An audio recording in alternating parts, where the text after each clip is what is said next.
¿Soy el malo por vengarme de mi hermano que abusó de mí? Actualización 1. La verdad nunca se me hubiera ocurrido escribir esto. Ni en mis peores pesadillas. Pero hoy, después de lo que hice, necesito sacar esto de mi pecho aunque sea en un hueco anónimo de internet.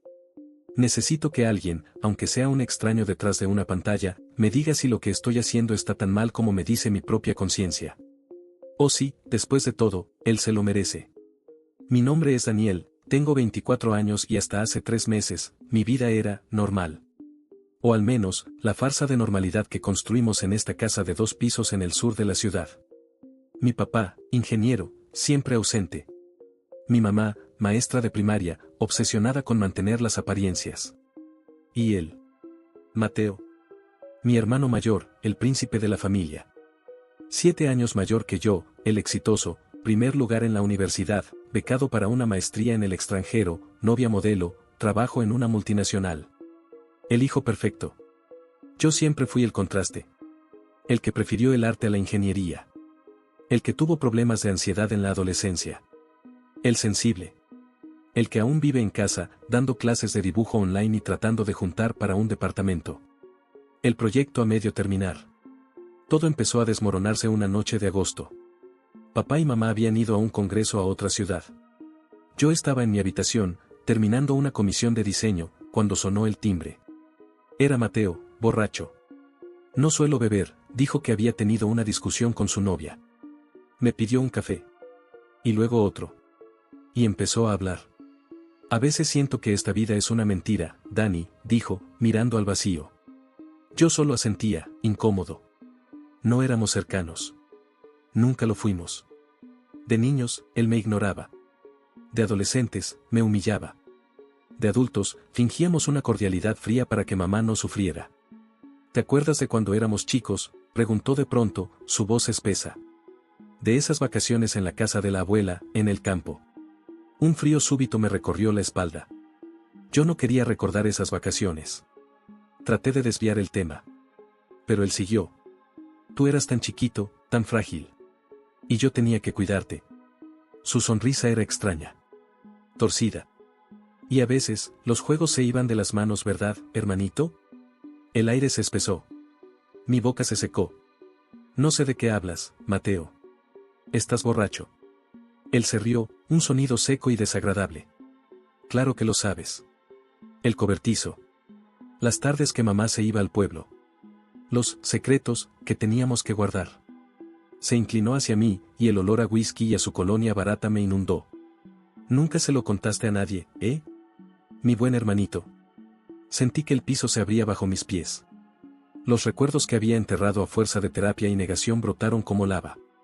Yo tenía 8 años. Él, 15. El cobertizo lleno de herramientas y arañas.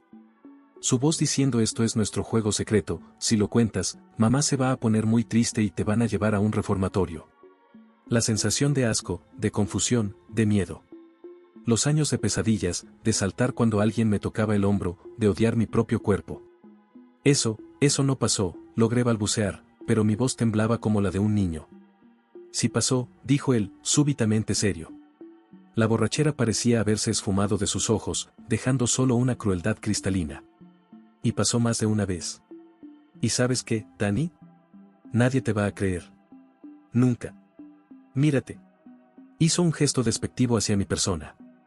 El artista inestable, celoso del éxito de su hermano mayor. Yo tengo una vida ejemplar. Vos sos un don nadie. ¿A quién carajo le van a creer? Me levanté, temblando de pies a cabeza. La rabia, un sentimiento que había convertido en ansiedad crónica, hirvió dentro de mí por primera vez de manera pura, negra y ardiente. Salí de mi casa, dije, pero sonó como un susurro. Él se levantó, erguido, arrogante. Me pasó por al lado y me dio una palmada en la mejilla, demasiado fuerte para ser cariñosa. Demasiado despreciativa. Relájate, hermanito. Fue hace 1000 años. Supéralo. Yo lo superé. En la puerta, se dio vuelta. Y si se te ocurre decir alguna estupidez, le cuento a mamá y a papá de tu episodio del año pasado. El de las pastillas. Les digo que estás inventando cosas por resentimiento y porque estás mal de la cabeza.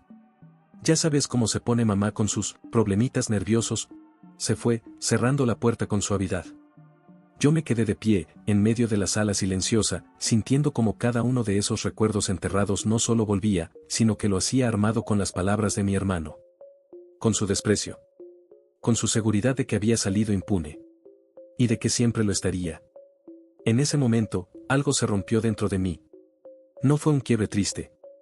Fue un quiebre seco, limpio, como el de un hueso que ha estado mal soldado por años. La víctima confundida que había sido se evaporó. Y en su lugar, mirando la puerta por donde se había ido el hombre que me robó la inocencia y ahora venía a burlarse de ello, solo quedó una certeza fría y obsesiva. Él tenía razón en una cosa, nadie me creería. No así, sin pruebas, contra su palabra de oro. Pero estaba equivocado en algo más importante. Ya no era el niño asustado del cobertizo. Y si no podía tener justicia, tendría otra cosa. Actualización 2. Los días siguientes a la visita de Mateo fueron un letargo envenenado.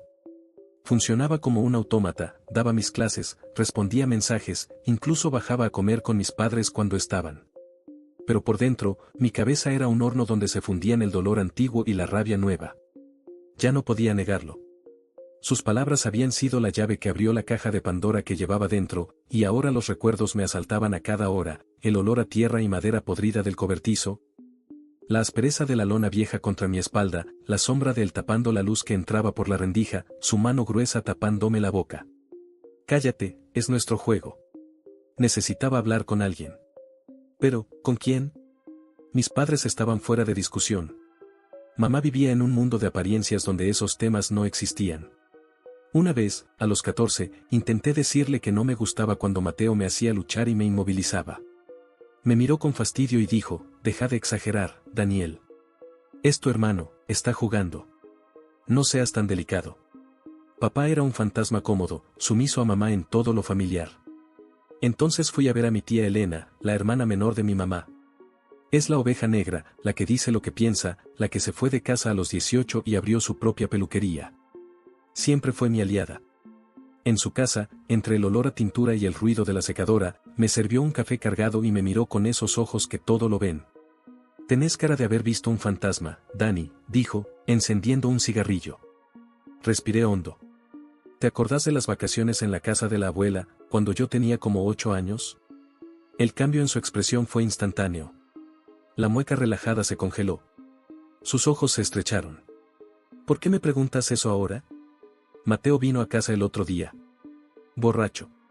Habló de eso. Dijo que eran juegos que se le fueron de las manos. El silencio que siguió fue denso, roto solo por el zumbido de un ventilador.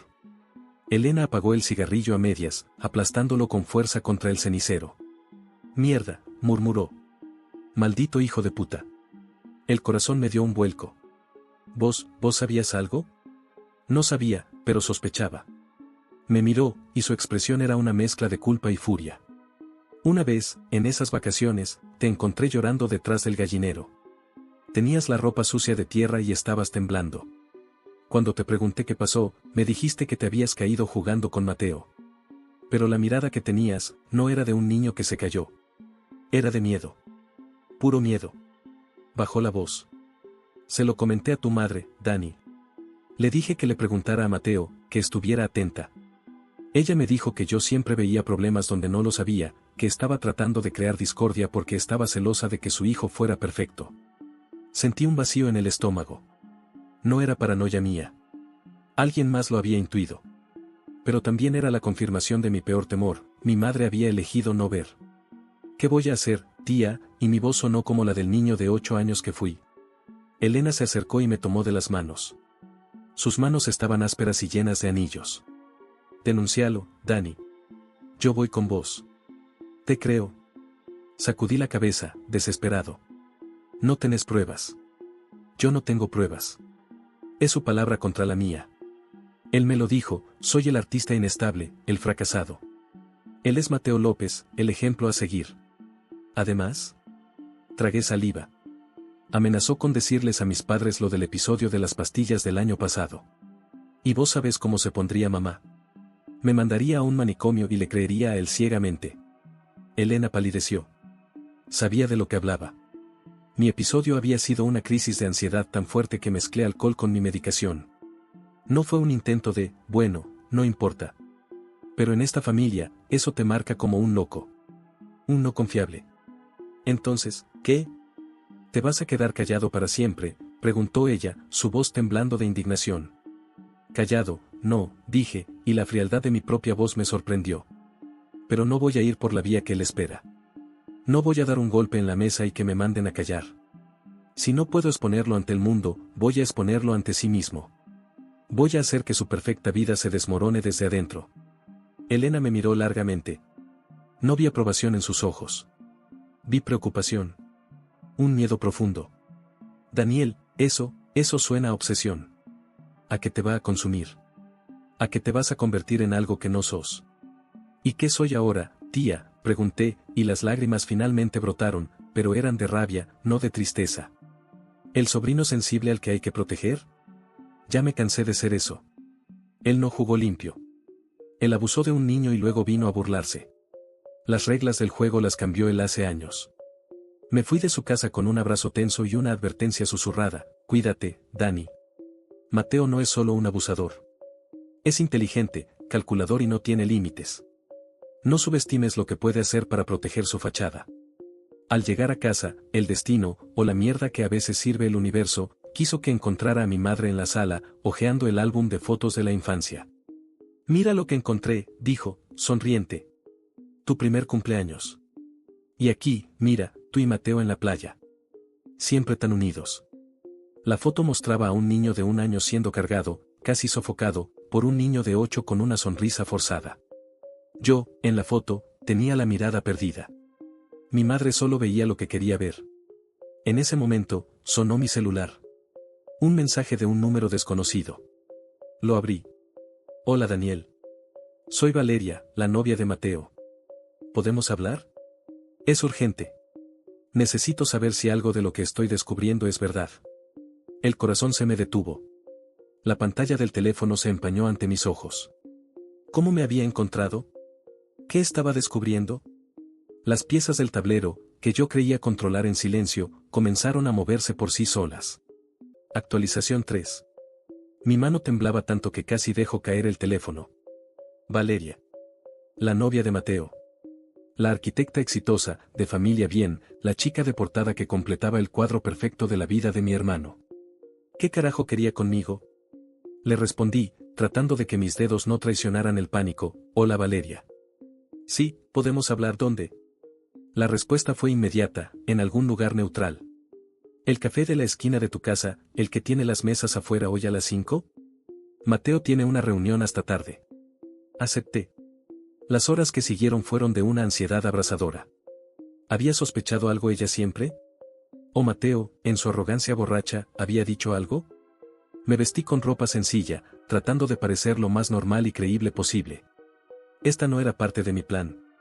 Mi plan, aún vago pero obsesivo, era minar su vida desde la sombra, tal vez una denuncia anónima en su trabajo por conducta inapropiada, tal vez esparcir rumores en su círculo íntimo.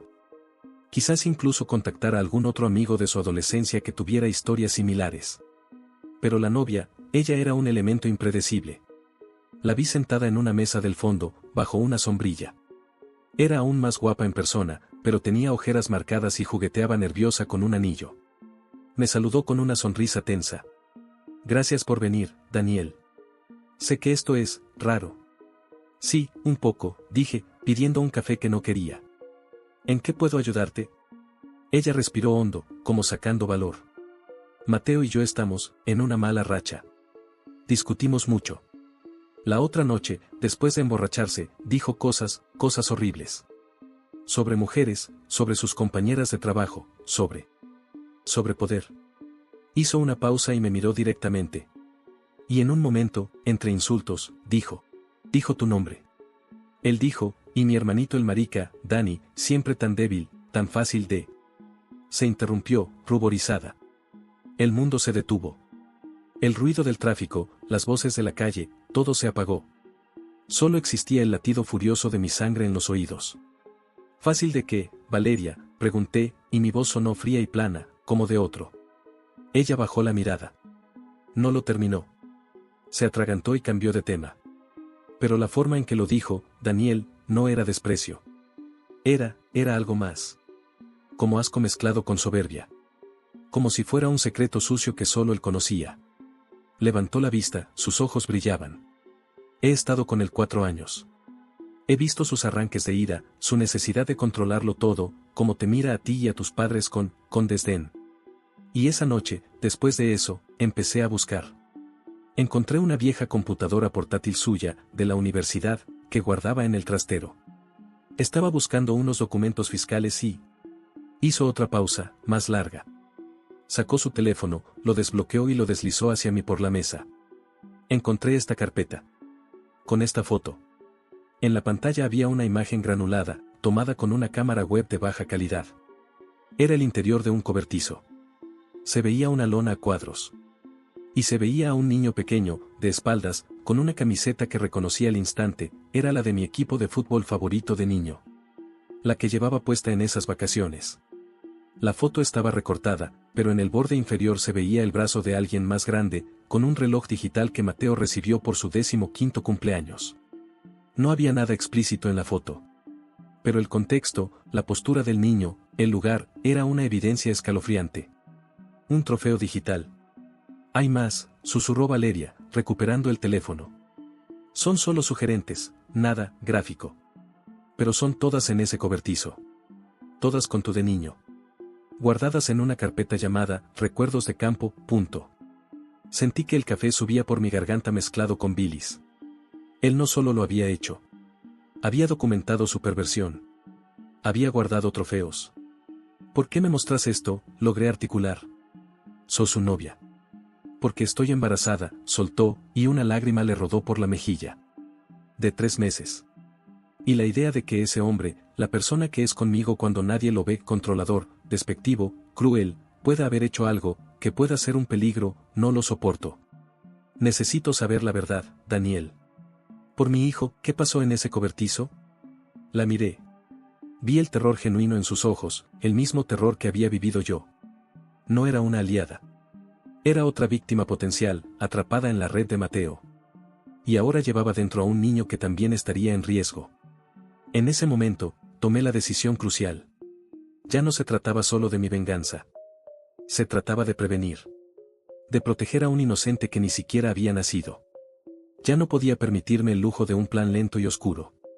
Necesitaba algo definitivo. Sí, Valeria, dije, y por primera vez, las palabras salieron claras, sin temblor. Pasó. Durante años. Abuso sexual de mí cuando era un niño. Y lo que tenés en ese teléfono es la única prueba física que existe.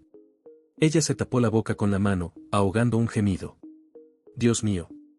Dios mío, lo sospechaba, pero, ¿y tus padres? Mi madre no quiso verlo. Mi tía sí lo sospechó. Pero no hay pruebas contundentes. Solo mi palabra. Y ahora, esto. Valeria se secó las lágrimas con furia. Tenemos que ir a la policía. Con esto. Con mi testimonio de lo que dijo borracho. No, dije con firmeza. No todavía. La idea había brotado en mi mente, completa y terrible. Si vamos ahora, él lo negará todo. Dirá que las fotos son inocentes, que son recuerdos de vacaciones. Que vos estás inventando cosas por la discusión y el embarazo. Que yo soy un resentido. Y probablemente funcione. Necesitamos más. ¿Más qué? Preguntó ella, desesperada. Una confesión, murmuré, acercándome.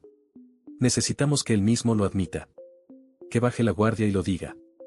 Que quede registrado. Valeria palideció. ¿Cómo? ¿Él nunca? Sí lo hará, dije, y el plan se fue formando con una claridad aterradora. Si se siente seguro. Si cree que ha ganado. Si cree que yo estoy derrotado y que vos estás de su lado. La miré fijamente.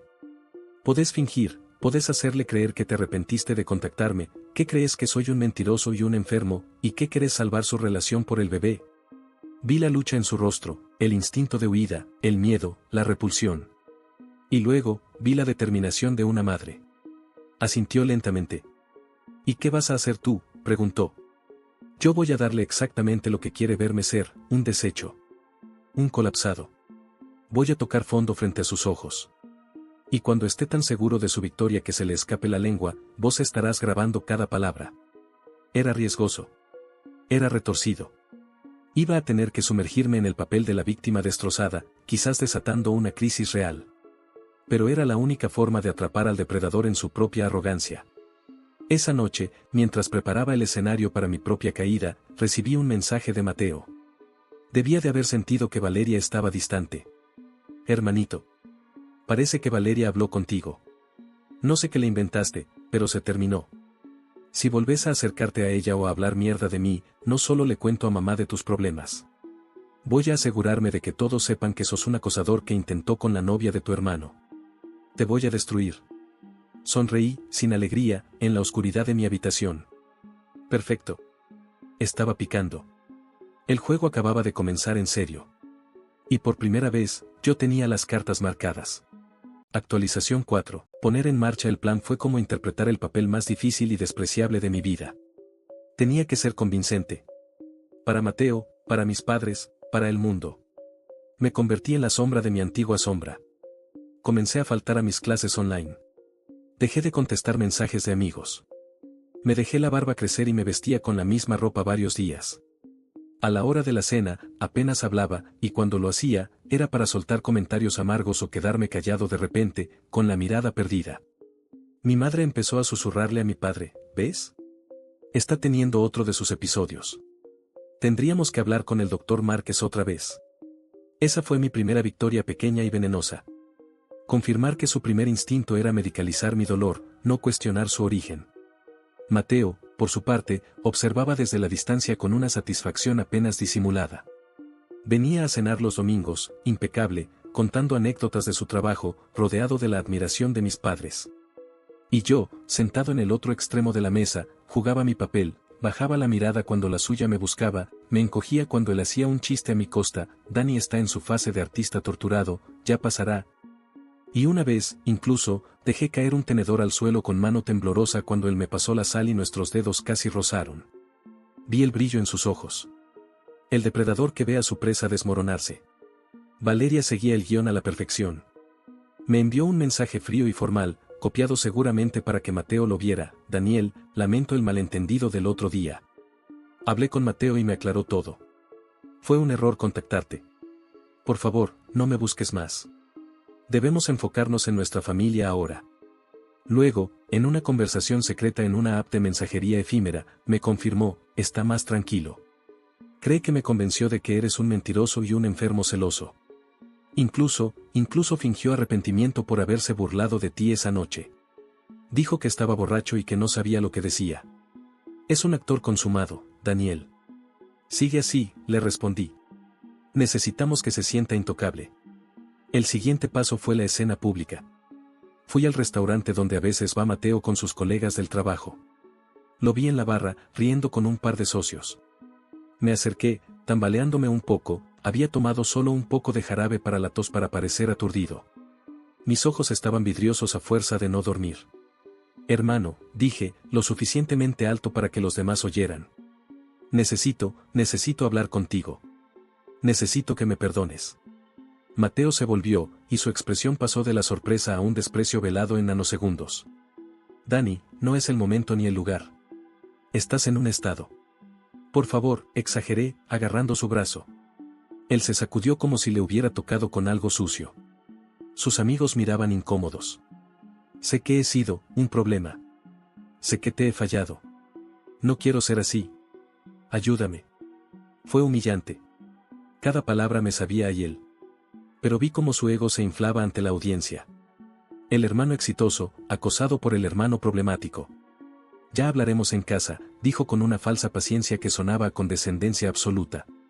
Vete a descansar, Dani. Te lo digo por tu bien. Me fui, cabizbajo, sintiendo sus miradas en la nuca. Esa noche, Mateo llamó a mi madre. Pude oír su voz desde mi habitación, clara y satisfecha. No, mamá, no te preocupes. Solo fue un momento de, bueno, ya sabes. Dani necesita ayuda profesional otra vez. Yo intenté calmarlo. Sí, vos tranquila, yo me encargo. Era perfecto. Me estaba encargando. Se estaba posicionando como el salvador, el hombre responsable, en contraste con el desequilibrado de su hermano. Era exacto. Cuanto más santo se creyera, más bajo caería. La trampa final la armamos para una cena familiar especial, el aniversario de mis padres. Valeria insistió en que se hiciera en su departamento, un loft moderno y caro. Es el lugar perfecto, me escribió. Él se sentirá en su territorio, en control. Y yo puedo poner el celular a grabar sin que sea raro. Tiene un soporte en la cocina que apunta justo a la mesa del comedor. La noche llegó. Me vestí con un suéter que me quedaba grande, para parecer más frágil. Mis padres estaban radiantes, felices de que sus 2 hijos y la futura nuera estuvieran armonizando. La cena transcurría con conversaciones banales. Yo apenas comía. Mateo pontificaba sobre el mercado inmobiliario. Fue mi madre quien, con su torpeza involuntaria, dio la pieza. Me da tanto gusto verlos así, a los 3. Y con el bebé en camino. Mateo, tenés que cuidar mucho a Valeria. Y vos, Daniel, dijo, volviéndose a mí con una sonrisa compasiva, cuando estés mejor, vas a ser el tío más cariñoso. El comentario cayó como un ladrillo en el mantel. Hubo un silencio incómodo. Mateo miró a Valeria, luego a mí. Una sonrisa burlona se dibujó en sus labios. Sí, mamá. Dani siempre ha sido muy cariñoso. Desde chiquito, ¿te acordás? Su tono era dulce como un veneno. Tan inocente. Tan confiado. Sentí el pinchazo, pero aguanté. Bajé la mirada al plato. Mateo, por favor, murmuró Valeria, tocándole el brazo, fingiendo incomodidad. ¿Qué? Solo estoy recordando, dijo él, bebiendo un trago largo de vino. El alcohol, sumado a su sensación de triunfo absoluto, empezaba a aflojarle la lengua. Mis padres sonreían, sin captar los matices. Dani y yo éramos muy unidos. Teníamos nuestros secretos, nuestros juegos especiales, ¿verdad, hermanito? El aire se espesó. Mi padre carraspeó. Bueno, los hermanos siempre tienen sus cosas. Sí, papá, continuó Mateo, fijando sus ojos en mí, disfrutando de mi aparente incomodidad. Cosas que se quedan en la familia. Para siempre. Por más que pasen los años. Algunos no la superan. Se quedan estancados. Se vuelven débiles. Lloran. Inventan cosas. Su voz bajó un tono, íntimo, solo para la mesa, pero lo suficientemente clara para ser captada por cualquier micrófono cercano. Pero los fuertes, los que sabemos cómo es el mundo de verdad, seguimos adelante. Aprendemos que hay jerarquías. Que los débiles están ahí para enseñarles su lugar. Fue en ese momento que levanté la vista y lo miré directamente. Ya no con miedo, sino con un vacío deliberado.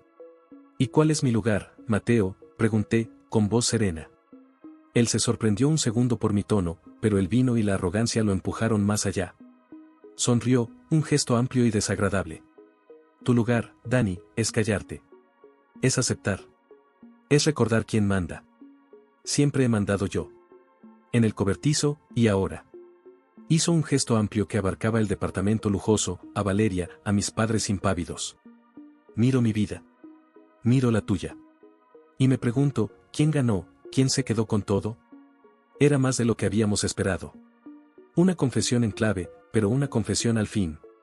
Ganaste vos, Mateo, dije, dejando que mi voz sonara quebrada. Siempre ganaste. Él asintió, satisfecho, y dio otro trago. Exacto. Y lo único que tenés que hacer es no estropearlo. Porque si intentas algo, bajó la voz a un susurro sibilante que todos en la mesa pudieron oír, te aplasto. Como siempre. El silencio que siguió fue mortal. Mis padres estaban confundidos, sonriendo sin entender del todo. Valeria tenía los ojos llenos de lágrimas reales, de horror. Yo solo sostenía la mirada de mi hermano, y por primera vez en la noche, no pude evitar que una esquina de mi boca se levantara, apenas 1 milímetro, en lo que no era una sonrisa, sino el destello de una trampa que se cierra. Él lo vio. Su sonrisa se congeló. Por un instante brevísimo, vi una duda, un destello de inquietud cruzar sus ojos. Como si una parte primitiva de su cerebro hubiera detectado el peligro demasiado tarde. Justo entonces, el teléfono de Valeria, oculto entre unos fruteros en la cocina, emitió un pequeño ping, señal de que la memoria se había llenado y la grabación había terminado. El hechizo se rompió. Actualización final. El ping del teléfono cortó la tensión como un cuchillo. Mateo parpadeó, desconcertado por un segundo, su mirada yendo de mi rostro a la cocina. Valeria se levantó de un salto, disimulando un sollozo con una tos.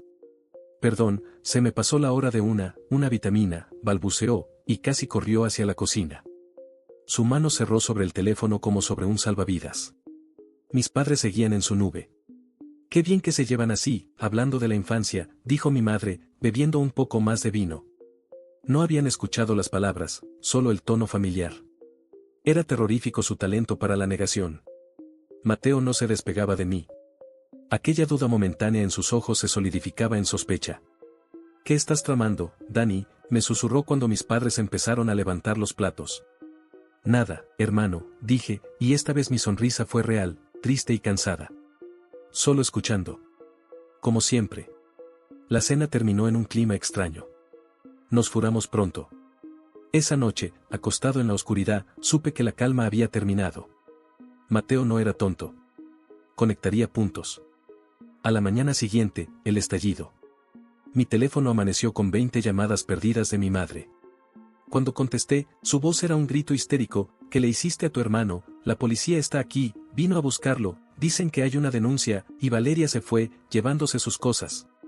Me vestí rápido y corrí a la casa de mis padres. Encontré a mi madre llorando en el sofá, a mi padre pálido y mudo frente a dos agentes. Uno de ellos, una mujer con rostro serio, me explicó: su cuñada, la señora Valeria Ríos, presentó una denuncia formal anoche, acompañada de evidencias digitales y una grabación de audio.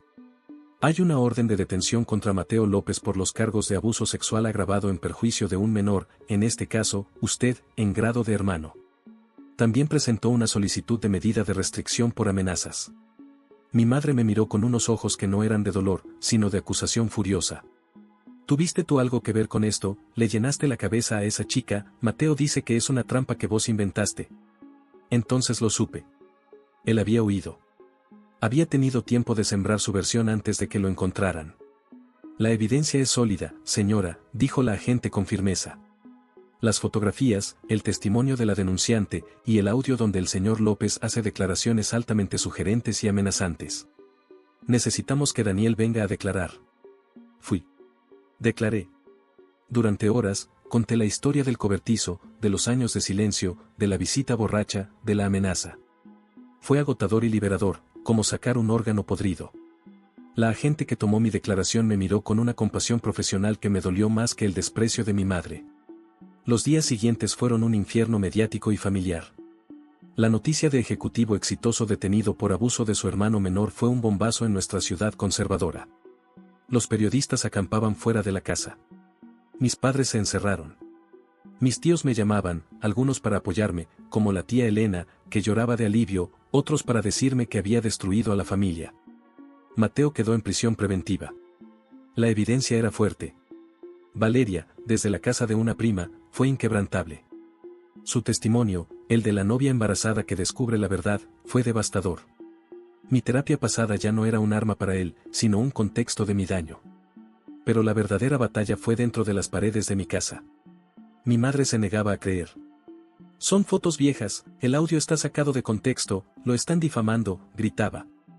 Hasta que un día, la agente femenina vino personalmente a hablar con ellos. No sé qué les dijo exactamente, pero cuando salió de ese cuarto, mi madre tenía la mirada rota, vacía. Algo se había quebrado para siempre en su fe. El juicio fue rápido. Mateo, aconsejado por su abogado, aceptó un acuerdo. Reconoció los hechos a cambio de una pena reducida. Creo que al final, su mayor miedo no era la cárcel, sino que el proceso sacara aún más mugre a la luz. Fue condenado. No a los años que debería, pero a unos suficientes para que su vida perfecta quedara hecha añicos: cárcel, inscripción en el registro de ofensores sexuales, y el desprecio de todo su mundo. Yo no sentí alegría. Ni siquiera satisfacción. Cuando lo vi en la sala, pequeño y demacrado en su traje, sentí nada. Un vacío enorme. El niño que fui ya no estaba para verlo. El hombre que era no encontraba consuelo en su caída. Las secuelas son lo que queda. Mis padres se mudaron, incapaces de soportar la mirada del pueblo. Nuestra relación es un campo minado de silencios y culpas no dichas. Con mi padre hablo a veces, con torpeza. Con mi madre, es como hablar con un fantasma que me reprocha haberle arrebatado su verdad, aunque esa verdad fuera una mentira monstruosa. Valeria tuvo al niño. Un varón. Me mandó una foto una vez. Le deseo toda la luz del mundo. Sé que ella lucha con sus propios demonios, con haber amado a un monstruo. No tenemos contacto, pero le agradeceré por siempre su valentía. Yo sigo con mis clases de dibujo. Ahora pinto cosas diferentes. Ya no son paisajes sombríos, a veces hasta pinto luz. La terapia ayuda. La rabia se ha transformado en una tristeza pesada, pero manejable. ¿Fui el malo por vengarme? No usé violencia. No inventé mentiras. Solo organicé la verdad para que fuera imparable. Expuse al depredador que creía estar a salvo. ¿Eso me convierte en un manipulador? Quizás. Pero le di la oportunidad, una y otra vez, de ser humano. Y cada vez, eligió ser un verdugo. La venganza no me sanó. Nada puede sanar eso. Pero le quitó el poder que tenía sobre mí. Le quitó la sonrisa burlona. Le quitó la impunidad. Le puso un nombre a su crimen, frente a todos. Ahora, cuando me despierto sobresaltado en la noche, ya no es el recuerdo del cobertizo lo que me asfixia. Es el sonido de su voz en esa cena, segura y arrogante. Y luego, el ping del teléfono que lo calló para siempre. No soy un héroe. Solo soy un sobreviviente que dejó de sobrevivir y empezó a vivir, con el peso de haber tenido que dinamitar su propia familia para poder respirar. ¿Valió la pena? Le pregunto al niño de 8 años que aún vive en algún rincón de mi pecho. Y en los días buenos, creo que me sonríe. Sígueme para más contenido.